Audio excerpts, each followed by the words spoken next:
자, 안녕하세요. 오늘 2021년 1학기 중간고사 시험 해설을 하게 될 황경철 선생입니다. 반갑습니다. 이제 시험 보고 주말이라고 이제 잘 집에서 쉬고 계실 것 같은데, 영상을 좀 보시면서 저는 윤동주의 자화상처럼 자기를 좀 성찰해 보시는 시간을 좀 가졌으면 좋겠어요. 왜냐면 우리 시험이 이제 한 번 보고 끝나는 게 아니잖아요. 아직 여러분에게는 11번의 시험이 남아있다는 걸 아시나요? 그죠? 이제 한 번 보신 거예요, 한 번. 그죠? 수능까지 하면 11번의 시험이 있는데 그 중에서 이제 한 번 보신 거예요. 그럼 이제 10번의 시험이 남아있습니다. 남은 시험을 잘 보기 위해서 우리 보기 싫겠지만, 사실은 돌아본다라는 게, 과거를 돌아본다는 게 싫죠? 싫지만 돌아봐야 됩니다. 돌아봐야 미래가 있어요. 그래서 오늘 선생님과 같이 기출을 한번 다시 보시고, 제가 뭐 꼼꼼하게 얘기는 안 하겠지만, 그래도 어떤 시험이었고 이제 앞으로 기말고사, 1학기 기말고사는 어떻게 준비하면 좋을까를 좀 봤으면 좋겠어요. 그래서 오늘 시작해 보려고 하고요. 저하고 닮은 사람이 하나 있죠. 접니다, 사실은. 근데 사실은 저도 보면서 내 얼굴이 저 정도는 아닌데 싶어요. 그죠? 제가 분명히 이 사진 찍어주시는 우리 작가님한테 가능하면 제 원래 얼굴하고 좀 비슷하게 해달라고 그렇게 부탁을 드렸는데 너무 잘생기게 만들어 놨어요. 그래서 앞으로 여러분들이 버스 광고를 통해서도 아마 보시게 될 것 같은 얼굴인데, 뭐 양해해 주십시오. 저도 가능하면, 저는 정말 원하지 않았는데 너무 잘생기게 만들어줘서 제 원래 얼굴은 이런 정도의 얼굴이라고 보시면 될 것 같아요. 자, 사설이 길었으니까 이제 설명을 들어가 보도록 하겠습니다. 처음 시작 부분에서 순서를 조금 말씀드리고 갈게요. 이제 문학, 현대시, 문학, 현대수필, 문법, 문학, 시가, 복합, 대화의 원리, 고전소설 순으로 시험이 나왔어요. 그래서 이거를 제가 순서대로 설명을 좀 하도록 하겠습니다. 자, 첫 번째 보시면 문학 현대시 파트예요. 선택형 1번에서 3번, 그다음 서술형 1번에서 나와 있는 부분인데, 여러분들 다 보셨지만 이성선의 논두렁에 서서라는 작품이 나왔습니다. 그죠? 그래서 그 부분에서 자아성찰의 매개체인 고인물을 물어본 시험 문제죠. 그죠? 자, 이 작품은 여러분들, 아까 제가 어떤 학생한테 물어봤는데, 너 이거 니네 시험 봤던 문제다, 지문이다 라고 얘기했는데 기억이 안 난다고 그러더라고요. 역시 실망하지 않고 제가 예상했던 대로 결과가 나온 것 같아요. 아이들이 분명히 2021년 3월 모의고사 때 풀었던 지문인데 기억이 안 난다고 하더라고요. 자, 여기서 되게 중요한 걸 느꼈어요. 학생들은 잊어버리는 것이 본인의 일인가 보다. 근데 중요한 건 그 학생이 이 지문은 다 맞았다라는 거예요. 이유는 뭘까요? 그죠? 제가 수업 중에 얘기를 했거든요. 분명히 자아를 성찰하는 작품이 하나는 나올 텐데, 자아 성찰 작품이 가지고 있는 특징이 뭐냐? 3가지가 있다는 거예요.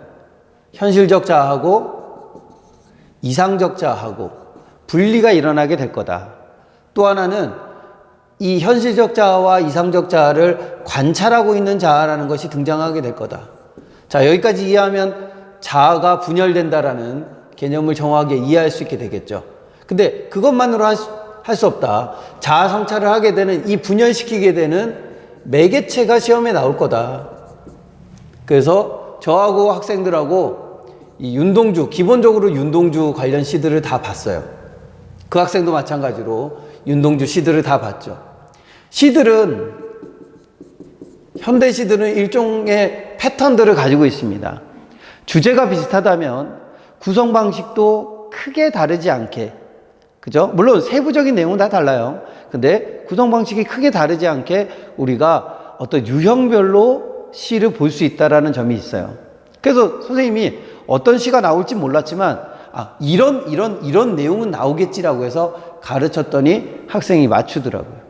그래서 어렵지 않았다 그러더라고요. 굉장히 보람이 있었어요. 선생님이 가르쳐 준 게 내가 배우지 않은 작품도 학생이 읽어드릴 수 있고 해석할 수 있다라는 부분이 생기는구나 라는 걸 느꼈고요.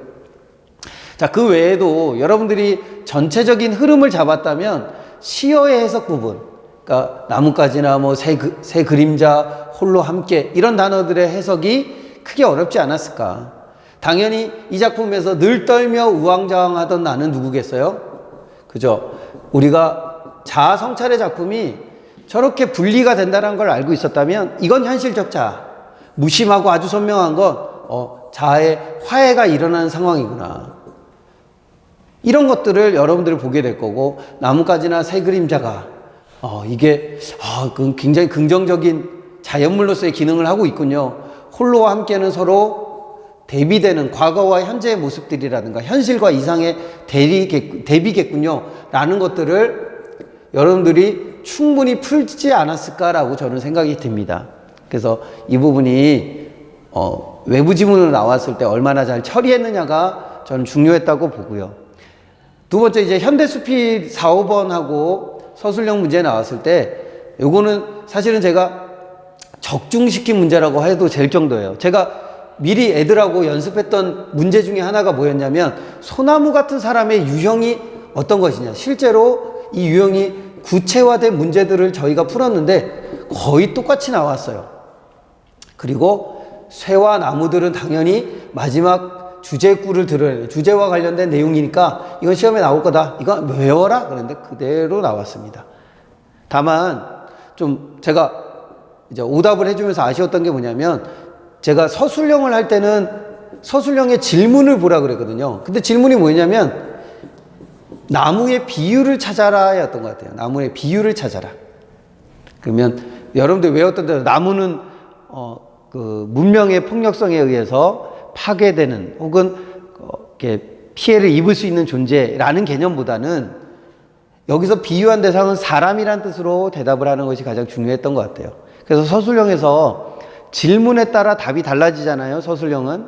그래서 질문을 잘 보라고 얘기를 했던 부분이 학생들이 문제를 풀 때 많이 도움이 되지 않았을까 싶습니다. 자, 그 다음 넘어가서 가장 중요했던 부분은 저는 여기인 것 같아요. 출제 문제 비중도 가장 높았고, 문법 요소 파트는 제가 보기에 가장 중요했던 것 같아요. 거의 문항수가 60, 8, 90 이 정도면 그죠? 어마어마한 양인 것 같아요. 5문제에다 서술형 2문제나 나왔으니까 총 7문제의 비중을 가지고 있었던 부분이고, 사실 7문제보다 더 중요했던 게 난도인 것 같아요. 난도가 꽤 높은 부분 중에 하나가 아니었을까 싶습니다. 여기서 근데 참고적으로 더 말씀드리고 싶은 게 뭐냐면, 기말고사 때, 자, 배강고 기말고사, 저는 사실 중간고사가 그렇게 어렵다고 생각은 안 들어요. 기말고사는 더 어려워질 건데 어느 부분이 어려워질 거냐? 문법 파트가 될 거다라고 저는 감히 말씀드릴 수 있어요. 그래서 꼭 준비하시길 바라는 부분이기도 하고요. 교과서 문법 개념에서 뭐 높임과 낮춤, 주체, 객체 개념들이 정확하게 들어왔던 거 있었죠. 그죠? 그리고 저는 이것도 사실은 제가 적중시킨 건데, 사동 표현 나올 거다, 분명히. 근데 학생들이 그러더라고요. 선생님, 학교에서 사동 표현 안 배웠어요. 그래서 피동만 나올 것 같아요. 라고 나한테 얘기하길래, 야, 절대 그럴 리 없다. 그리고 항상 공부는 100% 하는 게 아니라 120% 학습하는 거다. 나오게 되면 당연히 풀어야 되지 않냐. 근데 학교에서 꼭 가르쳐 준 것만 내지 않는다. 제 얘기한 대로 사동이 나왔어요. 사동을 못 맞춘 학생들은 아마 이 문제를 틀리지 않았을까 싶습니다. 자, 그리고 직접 인용된 것을 간접 인용으로 바꿔 쓴 건 뭐 매년 나왔던 문제죠. 그래서 제가 그것도 직보할 때 애들하고 얘기를 했었는데, 야, 이거 올해도 나올 거 아니야, 안 나올 거냐? 3년 연속 나왔다. 그럼 올해 나올 거 아니야, 안 나올 거 아니야? 그래서 애들이 3년 나왔으니까 안 나오지 않을까요? 그러더라고요. 아니에요. 그렇지 않아요. 3년 나왔다면 4년째도 나올 가능성이 높죠. 4년 연속 출제됐다라는 점. 그래서 당연히 예상을 하고 풀었었어야 될 것 같습니다. 연습도 많이 했어야 되죠. 높임 표현을 위한 단어, 요즘 이제 단어, 선어말어미, 종결어미 이런 것처럼 문법 용어들에 대한 공부는 잘 되어 있어야 될 것 같아요. 그죠? 자, 그 다음에 그래서 이것도 좀, 사실 거의 적중시켰죠. 연습 다 시켜서 갔던 것 같아요. 자, 네 번째 보시면, 아이고, 너무 빨리 나왔네요, 적중이. 자, 네 번째 보시면, 제가 역설법은, 나올 만한 역설법은 다 예를 줬어요. 이건 거의, 저는 100% 맞췄습니다, 저는 거의. 학생들이 틀릴 수가 없었던 문제였던 것 같고, 그 다음에, 여기 같은 경우는 좀 제가 따로 적어드렸는데, 의인화가 일어나는 건 맞아요. 항상 늘 우리 학생들한테도 제 수업을 듣는 학생들한테 얘기하지만 국어는 선택지를 잘 읽어야 된다. 선택지. 근데 선택지에서 보면 의인화 있어요. 그러니까 아무 생각 없이 의인화 했으니까 이건 다 맞았네 이렇게 하는 경우가 많아요. 그렇지 않아요. 의인화를 했는데 말을 건네는 어투도 있는지를 보셨어야 되는 것 같아요. 그럼 두 개 중에 하나 틀리면 결론적으로 뭐예요? 틀린 거죠. 그렇죠? 둘 중에 하나라도 틀리게 되면 선택지는 틀리게 된다라는 거죠. 심지어 나중에 보셔야 되는 건 이 의인화를 통해서 말을 건네는 어투가 발생될 수도 있느냐 이런 부분도 사실 나중에 확인해 보셔야 돼요. 알겠죠? 물론 여기는 아닙니다만 이런 것들도 주의 깊게 보셔서 세 군데는 확인을 해라. 제가 항상 늘 얘기하거든요. 세 군데는 확인을 하는 거다. 선택지는.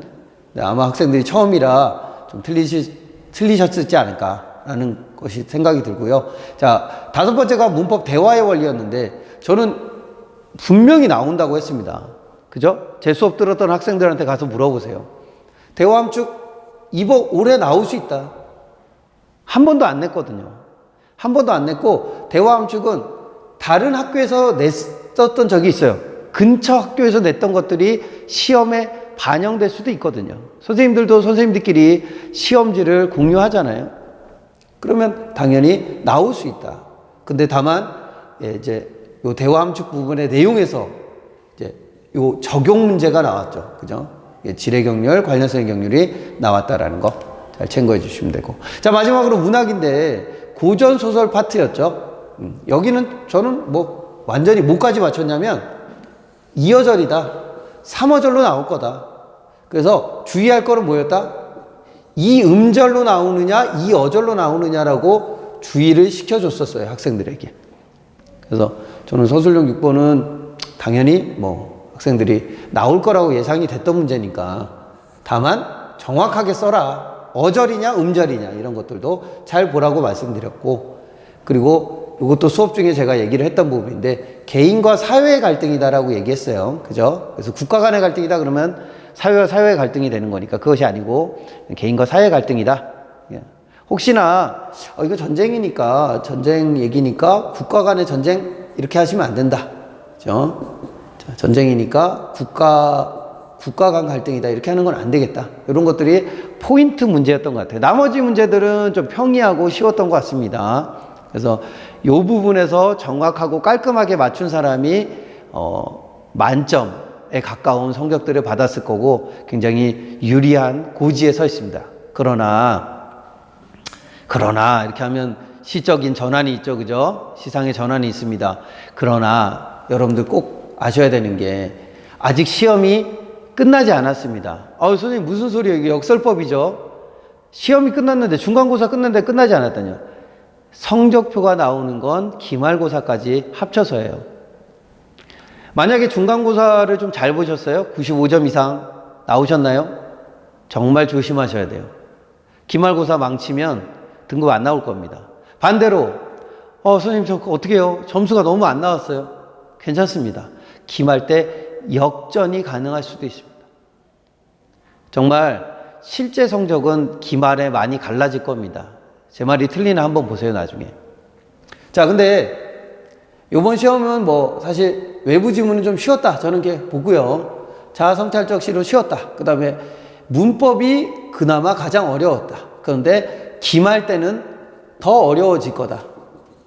그리고 마지막으로 기본적으로 추론 능력을 갖고 있어야 되는 부분이에요. 여러분들 문제 보셔서 아시지만 단순히 외운 것만 나오던가요? 아니죠. 적용, 응용 완전 많습니다. 그러면 평소에 외부 지문이나 문법이나 그 다음에 교과서 지문에 적용되는 선택지에 보기 적용한다거나 추론하는 능력은 반드시 필요한 거고, 이런 것들은 평소에 모의고사, 즉 수능 공부를 통해서 여러분들이 충분히 늘려주셔야 돼요. 그러니까 내신 기간 아니라고 공부할 게 없는 게 아니에요. 내신 기간 아니다 하더라도 모의고사 공부하셔야 돼요. 그래야 성적 나올 겁니다. 이제 앞으로 더 심해질 거예요. 왜? 학년이 올라가면 여러분들한테 더 많은 기본적인 능력을 요구할 건데 그게 어디에서 나오는 거예요? 수능에 나오는 것들이죠. 그죠? 그러니까 그런 것들은 당연히 다 알고 있다 생각하시고 시험을 내시기 시작하면 여러분들이 그런 것들을 미리미리 학습하고 계셔야 되는 겁니다. 자, 그래서 기말고사 어떻게 할 거냐? 기말고사는 당연히 어려워지겠죠. 근데 뭘 요구할 거예요? 추론 능력 요구하겠죠. 그 또 하나, 문법은 미리 해야겠죠. 왜냐하면 문법이 더 어려워질 거예요. 기말에는 음운 변동하고 플러스 맞춤법이 들어가게 됩니다. 근데 음운 변동과 맞춤법에서 가장 어려운 건 뭐냐면 규정에 적용하는 거예요. 규정. 발음 규정하고 표준어 규정하고 맞춤법 규정하고 여기 부분을 얼마나 잘 풀어내느냐의 문제가 될 겁니다. 이 규정이 보기 박스로 나오게 될 거예요. 이것들을 미리미리 좀 학습해 두시길 좀 권해드려요. 그래서 한글 맞춤법 규정 이런 것들, 그 다음에 표준 발음법 이런 파트를 좀 공부를 해놓으시면 좋을 것 같고요. 익숙해지셔야 되고 중학교 때 많이 못했기 때문에 지금 많이 해두실 필요가 있다. 그리고 아까 말씀드린 대로 수능 공부를 같이 병행하세요. 뉴스에서 들으셨죠? 정시 비중은 확대되고 있습니다. 이미 올해 이제 교육부에서 서울 시내 11개 대학, 그죠? 상위권 11개 대학에 40% 맞추라고 요구가 들어간다고 했습니다. 여러분들이 대학을 수시로 갈지 정시로 갈지 몰라요. 항상 준비는 둘 다 하는 게 맞다고 봅니다. 공부 열심히 하시기 바라요. 자, 선생님은 이제 수업은 제 자체 교재로 하고요. 출판사 기본 문제 나갈 거고 복습은 빈칸 정리 굉장히 중요합니다. 암기가 되지 않으면 내신은 어렵다. 그죠? 암기를 반드시 먼저 하시길 꼭 권해드려요. 그리고 암기를 한 이후에 기출문제라든가 다양한 문제들을 통해서 이해도를 높이시는 거 두 번째 단계라고 봅니다. 반드시 단계별로 하시기 바라요. 암기 먼저 하고 이해도를 높인 상태에서 반드시 본인이 어디가 틀렸는지 개인 오답을 하면서 이 순서를 잘 지켜서 정확한 이해, 확실한 이해를 가져가시면 정말 통쾌한 성적이 나올 거예요. 알겠죠? 그래서 제가 제 자랑을 하자면 재작년, 작년 2년 연속 전교 1등이 제 수업을 듣는 친구였어요. 물론 국어죠, 국어 전교 1등이 계속 제 손을 거쳐서 나오고 있습니다. 저는 자신 있게 말할 수 있고 아까 적중시키는 거 보셨죠? 네. 1학기 기말고사 잘 보고 싶으시다면 저랑 같이 한번 시험 준비를 해보시는 건 어떨까 싶어요. 네. 여기까지 설명 잘 들어줘서 감사드리고요. 또 좋은 결과로 또 뵐 수 있으면 좋겠습니다. 감사합니다.